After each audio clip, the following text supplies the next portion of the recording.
Good morning विद्यार्थी मित्रों। कक्षा 12 विषय भूगोल पाठ 13। पिछले वीडियो में हम लोगों ने सॉफ्टवेयर के उपयोग के बारे में पढ़ा था। उसके बाद का जो टॉपिक है आलेख निर्माण में कैल्सी का उपयोग और आलेख निर्माण के सोपान, ये दोनों सिलेबस में नहीं रखे गए हैं। इसके बाद का टॉपिक है मानचित्र आलेखन के सॉफ्टवेयर एवं उनका कार्य। किसी भौगोलिक क्षेत्र के विशेष रूप से समझने के लिए तथा उसके बारे में जानकार बनने के लिए मानचित्र बनाए जाते हैं। मानचित्र के जरिए हम कोई भी जानकारी को प्राप्त कर सकते हैं या उस क्षेत्र के बारे में उस जानकारी की हमें समझ आती है। अब मानचित्र बनाने के लिए कंप्यूटर में विविध प्रकार के सॉफ्टवेयर का उपयोग होता है। पहले के समय से आज जैसे जैसे टेक्नोलॉजी का विकास हो रहा है, वैसे वैसे हम देख रहे हैं कि सॉफ्टवेयर की मदद से या कंप्यूटर में जो सॉफ्टवेयर है उनकी मदद से मानचित्र बनाने का काम आसान हो गया है। प्राकृतिक आपदाओं का आकलन, हवामान का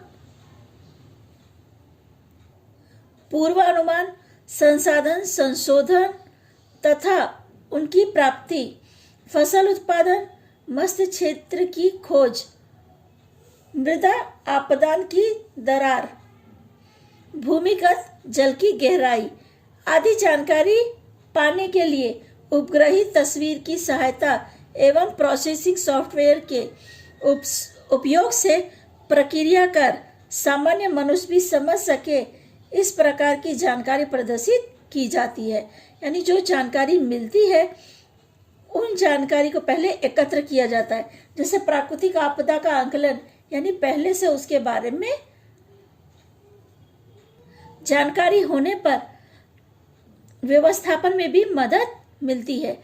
या भूमिगत जल की गहराई कितनी है, ये भी उपग्रहों के द्वारा जो तस्वीरें भेजी जाती हैं उनकी सहायता से पता चलता है। वो तस्वीरों पर प्रोसेसिंग सॉफ्टवेयर के उपयोग की प्रक्रिया कर सामान्य मनुष्य समझ सके, इस तरह की जानकारी को प्रदर्शित किया जाता है। भूगोल विषय में विविध प्रकार के मानचित्र बनाने के लिए इससे पहले बताए गए सॉफ्टवेयर में से ग्रास GIS सॉफ्टवेयर की जानकारी हम प्राप्त करते हैं कि GIS सॉफ्टवेयर क्या है। ऐसा तो GIS सॉफ्टवेयर जो है वो हमारे सिलेबस में नहीं रखा गया है।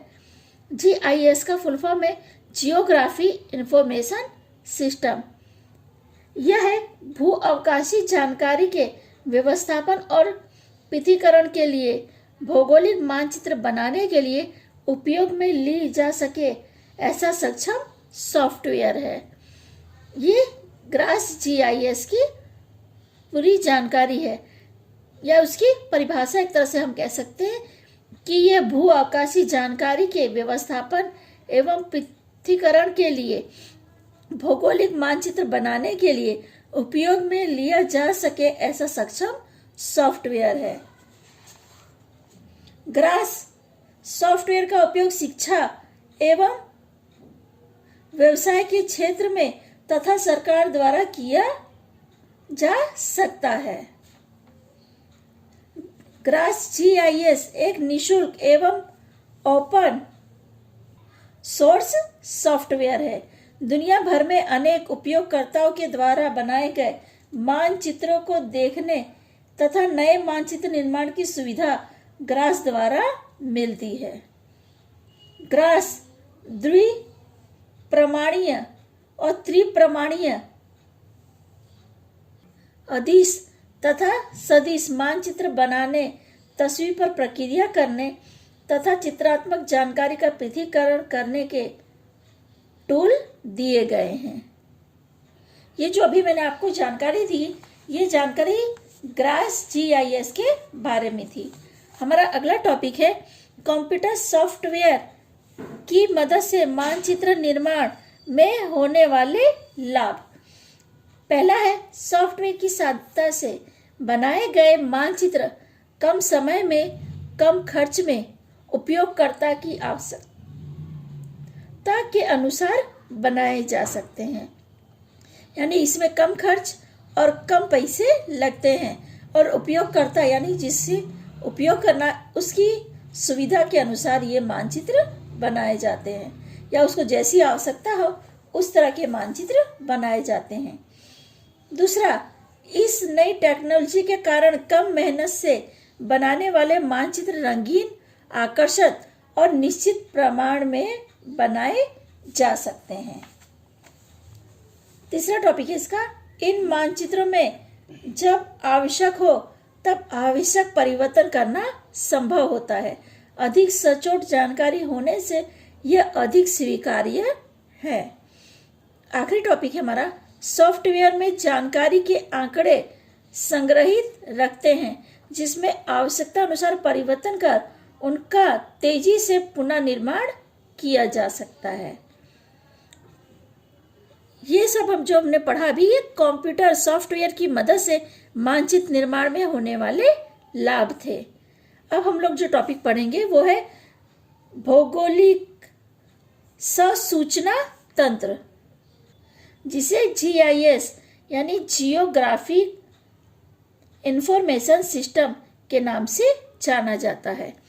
ये एक कंप्यूटर प्रणाली है जिसकी सहायता से विभिन्न स्रोतों द्वारा प्राप्त भौगोलिक जानकारी का संग्रह कर उसमें आवश्यकता अनुसार की प्रक्रिया कर उसका प्रस्तुतिकरण किया जाता है। GIS ऐसी जानकारी को मानचित्र पर प्रदर्शित करता है एवं सामान्य मनुष्य के भौगोलिक प्रतिरूपों एवं संबंध से जानकार बनाता है। GIS का प्रथम उपयोग 1968 में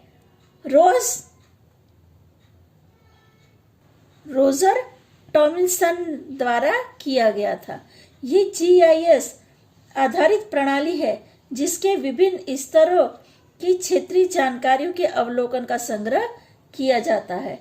इस पद्धति द्वारा भू सतह पर स्थानों के संदर्भ में अक्षांश, देशांतरों के समय के संदर्भ में मानचित्र पर प्रदर्शित किया जा सकता है। यह प्रणाली निर्माण कार्य, सार्वजनिक स्वास्थ्य, गुना संबंधित, राष्ट्रीय सुरक्षा, संपोषित स्थानीय विकास, प्राकृतिक संसाधन, भूदृश्य, परिवहन, सार्वजनिक सुविधाओं के स्थानीकरण, प्राकृतिक आपदाओं के आकलन एवं व्यवस्थापन तथा क्षेत्रीय आर्थिक नियोजन के साथ जुड़ी हुई है। GIS का उपयोग निम्नलिखित विषय के संदर्भ में किया जाता है। प्राकृतिक संसाधनों की खोज करने के लिए इसका उपयोग किया जाता है। स्वास्थ्य के लिए, ऊर्जा के लिए, सामुदायिक सेवाओं के लिए, प्राकृतिक घटनाओं का मानचित्रण करने के लिए इस सेवा का उपयोग किया जाता है। इसके अलावा व्यवसाय में भी इसका उपयोग किया जाता है। जलीय स्रोतों का निर्देशन के लिए भी और समुद्री तल का मानचित्र बनाने के लिए, इसके अलावा शिक्षा के क्षेत्र में इन सेवाओं का उपयोग किया जाता है। ठीक है बेटा, यहाँ पे मैं अपनी चर्चा रोक रही हूँ।